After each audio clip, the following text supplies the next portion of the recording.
खुलुमबाय बड'लेण्ड इंखं टेलिभिजन स्टुडिय'आव आं ललिता गयारी दिनै मोनाबिलिनि गाहाय रादाबफ्राव दं। बर' बिजोंखौ 12 थाखोसिम जौगाखांहोनायखौ बर' थुनलाइ आफादा बरायदों। राहुल गान्धीनिसिम हिमन्त बिश्व शर्मानि सुबुरुन। बशिष्ठ पुलिसनि एनकाउन्टाराव सासे डाकातिनि जिउ खहा। मैदेर आरो मानसिनि दाङाबाजिखौ होबथानो थाखाय आयेन बेरेखायै हाग्रा ओनसोल दखल खालामनायखौ उदां खालामनो गोजौ बिजिरसालिनि बिथोन। रायजोआव गोदान राजखान्थि हान्जानि जोनोम। आन्चलिक गण मोर्चा आरो असम संग्रामि मन्चखौ सरजाबना जातीय दल असम मुंनि गोदान राजखान्थि हान्जानि जोनोम। कामरुप एक्सप्रेस ट्रेनखौ लाखिनांगौनि दाबिजों गसाइगावआव गोबां हान्जानि धरना हाबाफारि। सोरखारि माइरं होनायनि मुङाव गेना खान्थि सोमजिदों फाटकिजुलियाव। मुसलपुराव गोजौ थाखोनि हटेल बेखेवबाय। दानिया फैदो आबुं रादाबाव।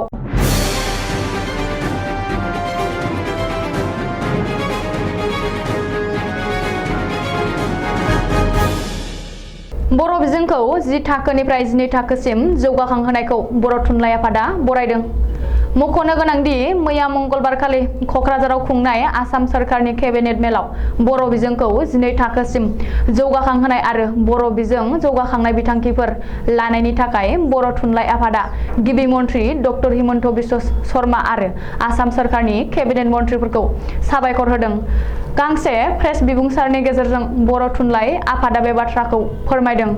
बर' थुनलाइ आफादनि आफादगिरि थरेन बर' आरो गाहाय नेहाथारि प्रशान्त बर'आ सागान होनाय प्रेस बिबुंसाराव फोरमायो दि 6 सेप्तेम्बर 2022 खालि क'क्राझार आसाम सोरखारनि गोनांथार केबिनेट मेल जानानै थाङो। बे केबिनेट मेलाव बर' थुनलाइ आफाद आरो मददगिरि आफादफोरा गोलाव बोसोरनिफ्रायनो बर' बिजोंखौ 12 थाखोसिम फोजौखांहोनो दाबि खालामबोनायखौ गनायथि होयो। बबेखानि गुबुन गुबुन दाबिफोरजों लोगोसे फरायसालिमाफोराव बर' बिबुंगिरिफोर थिसनथाइ होनायखौ रिजार्भेशननि बाहेरायाव लाबोनो केबिनेट मेलाव थांखि लानायनि थाखायबो बर' थुनलाइ आफादा गिबि मन्थ्रिजों लोगोसे आसाम सोरखारनि केबिनेट मन्थ्रिफोरखौ साबायखर होदों होननानै प्रेस बिबुंसाराव मख'दों। बे बिथिङाव गोनांथार हाबाफारि लानायनि थाखाय बर' थुनलाइ आफादा बिटिआरनि गाहाय प्रमद बर'खौबो साबायखर होदों। कंग्रेसनि युवराज राहुल गान्धीनिसिम आसामनि गिबि मन्थ्रि डक्टर हिमन्त बिश्व शर्मानि सुबुरुन। कंग्रेसनि भारत ज'र जात्राखौ हादरनि बाहेरायाव पाकिस्तान आरो बांलादेशआव खालामनो राहुल गान्धीनो सुबुरुन हरदों हिमन्त बिश्व शर्माया।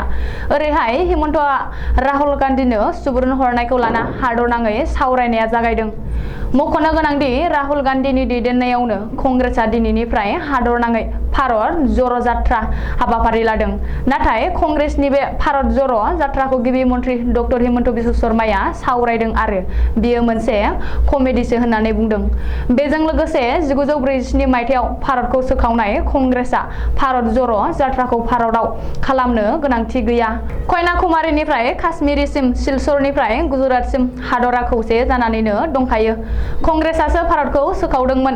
बेनिखायनो राहुल गान्धीआ भारत ज'र जात्राखौ पाकिस्तानावसो खालामहैनांगौ होननानै हिमन्त बिश्व शर्माया राहुल गान्धीनो सुबुरुन हरदों। बेजों लोगोसे हादरखौ बुखावनो थांखि लानाय कंग्रेसआ सिगांनि गोरोन्थिनि थाखाय निमाहा बिनांगौ होननानैबो हिमन्त बिश्व शर्माया बुंदों। दुथां दायनिगिरिफोरनि हेंथायै फिन पुलिसनि गुलि। रायजोआव फिन पुलिसनि एनकाउन्टार जाथाय। गुवाहाटी नोगोरमानि बशिष्ठ पुलिसआ थांनाय हराव सासे डाकातिखौ एनकाउन्टार खालामदों। मिथिनो हानाय बायदिब्ला बशिष्ठ पुलिसआ थांनाय हराव गबिन्द सिंह मुंनि सासे डाकातिखौ एनकाउन्टार खालामना जिउ फोजोबदों। पुलिसनि जिमानिफ्राय खारखोमानो नाजानाय गबिन्द सिंह मुंनि डाकातिखौ बशिष्ठ पुलिसआ एनकाउन्टार खालामदों। रिपर्ट बादिब्ला गुबुन रायजोनिफ्राय फैनाय सानै डाकातिया मैया गुवाहाटी नोगोरमानि अजा हुन्डाइनि साखाथियाव सासे सुबुंनिफ्राय 3 लाख रां सिख'नानै खारदोंमोन। नाथाय बाइकजों गोग्लैनाय गबिन्द सिंह मुंनि डाकातिया रायजोफोरजों हमजायो आरो राजु मुंनि गुबुन सासे डाकातिया खारलांनो हायो।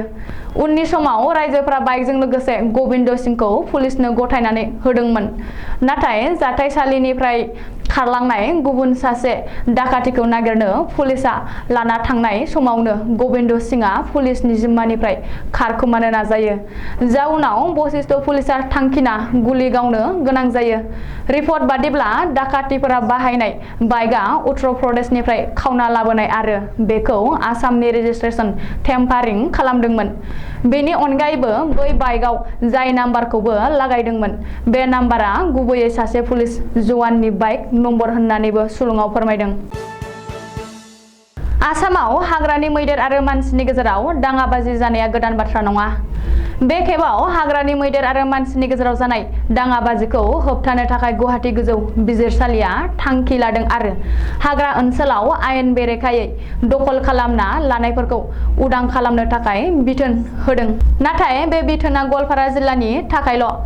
मिथिनो हानाय बायदिब्ला फैगौ 3 दाननि गेजेरावनो गवालपारा जिल्लानि बेन्दोङाव थानाय हाग्रा ओनसोलाव आयेन बेरेखायै दखल खालामनायनि सायाव जरिब खालामनो गुवाहाटी गोजौ बिजिरसालिया मंगलबारखालि बिथोन होदों। जरिब खालामनायनि उनाव हाग्रा ओनसोलाव आयेन बेरेखायै दखल खालामनायफोरनि हेंथायै इफेक्सन खालामगोन। बेनि अनगायैबो बे नायबिजिरनायनि थाखाय टास्क फर्स दानानै होनो गोजौ बिजिरसालिया बिथोन होदों आरो बे टास्क फर्सआनो मैदेर थैनायनि सायावनो नायबिजिरगोन। मख'नो गोनांदि गवालपारा जिल्लायाव हाग्रानि मैदेर आरो मानसिनि गेजेराव दाङाबाजि जानाया बांनायनि सायाव बांगासिनो। बे दाङाबाजियाव गोबांसा सुबुङा जिउ गोमानायजों लोगोसे दाय गैयै जुनारफोराबो थैनांबाय। बेनि अनगायैबो मैदेरनि गाग्लोबनायाव गोबांनि न'-बां, धोन सम्पति आरो आबाद फोथारा खहा जाबाय।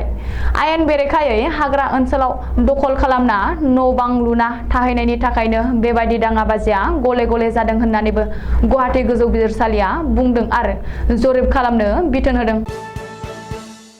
रायजोआव गोदान राजखान्थि हान्जानि जोनोम। गुबुन गुबुन मोननै ओनसोलारि राजखान्थि हान्जाया सरजाबनानै बे गोदान राजखान्थि हान्जाखौ जोनोम होदों। मिथिनो हानाय बायदिब्ला आन्चलिक गण मोर्चा आरो असम संग्रामि मंच बे मोननै राजखान्थि हान्जाया जयै सरजाबबाय आरो मोननै राजखान्थि हान्जाया सरजाबनानै जातीय दल असम मुंनि मोनसे गोदान ओनसोलारि राजखान्थि हान्जाखौ जोनोम होबाय।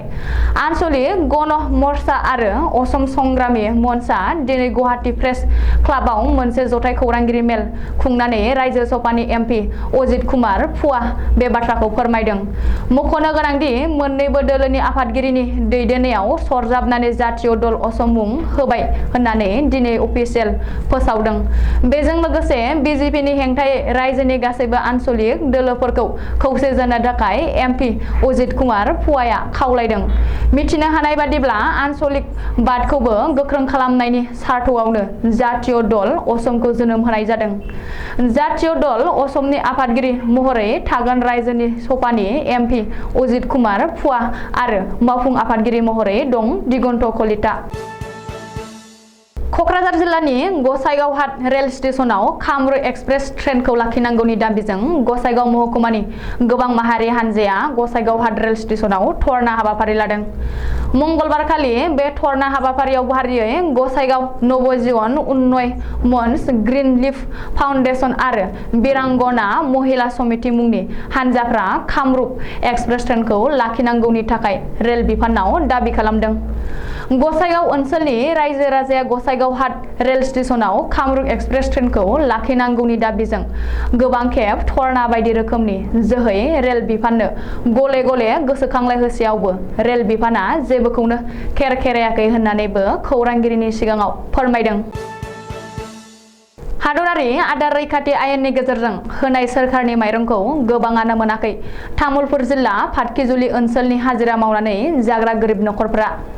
बिथांमोननि आखायाव दङ सरकारि रेशन कार्डनि फोरमान बिलाइ, नाथाय माइरंखौ मोनबोआखै 2018 मायथाइनिफ्रायनो होननानै अजद दैखांदों। बिथांमोना अजद होनानै बुङोदि माइरं होगिरि एजेन्टआ रेशन कार्ड बानायनायनि मुङाव खेबनैसो रां लानानै बायदि रोखोमनि जाहोन दिन्थिनानै बानायनानै होआखै। सिगां समाव दान मोनब्रैसो माइरं मोनदोंब्लाबो 2018 मायथाइनिफ्रायनो मा जाहोननि थाखाय दानफिनजोबखो बेनि सायाव गोख्रों खुद्रिसारदों। माइरं होगिरि एजेन्सि कालाजारनि जुवेल बसुमतारी, हरथलानि रबीन्द्र नार्जारी आरो देबीनगरनि बिमला मिश्रामोन साथामनि सायाव गोख्रों अजद सिखारदों।